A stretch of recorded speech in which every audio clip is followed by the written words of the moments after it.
Jeffrey Epstein, who is now deceased, and Ms. Maxwell, his associate, who's in prison, were engaged in a... Well, I'm not sure that I can confirm any specific individual. Well, let me put it this way. Let me give you some facts, widely reported.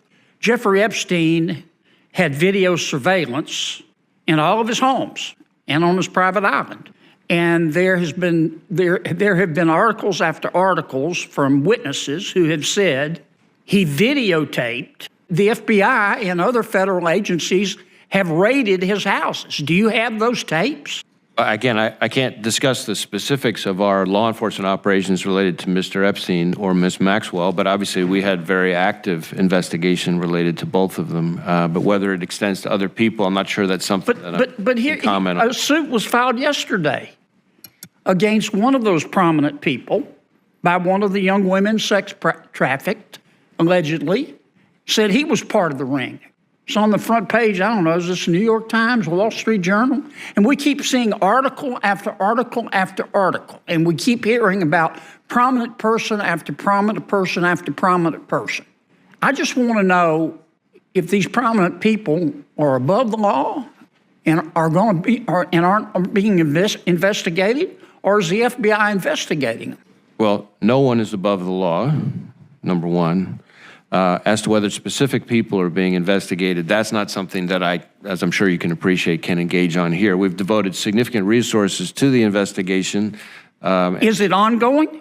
I'm not sure there's anything I can share with you on that, but let me see if we can get back to you and provide a little more information. Well, for example, these allegations in this lawsuit, the civil action. I haven't seen you ought to read the article. It'll trigger your gag reflex. Is the FBI going to investigate that? Well, again, I haven't seen the article, but I would be happy to take a look at it and take it back and see if it's part of something. I'd just like to know. I share your... Yeah, is the FBI still investigating this, or are these prominent people going to go scot-free? I'm not sure that I can tell you whether or not there is ongoing work being devoted to this. I would be happy to take a look at the specific article. I share your disgust at Mr. Epstein's conduct and Ms. Maxwell's conduct. And others. The whole operation. I've got two questions. Number one, if you took the major Mexican drug cartels, which also traffic people into the United States, and turned them upside down and shook them, President Lopez Obrador would fall out of their pockets, wouldn't he?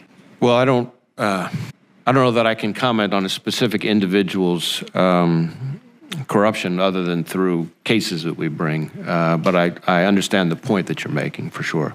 We're not getting much cooperation out of Mexico, are we? Let me put it this way. While we have had some successes, I'm grateful for the successes we have had, but we need a heck of a lot more, is the way I would answer it. Why don't we use leverage of what I call NAFTA 2 to try to encourage the president of Mexico to cooperate more? Yeah, I mean, NAFTA, of course, is a trade agreement, and I'm not really an expert on trade relations. Certainly, from an FBI perspective, we welcome every tool in the toolbox to try to improve the relationship and the cooperation, and I'm hopeful that the Mexican government will see the value of building on the successes we have had and take it to the level that it needs to be, because it's not where it needs to be.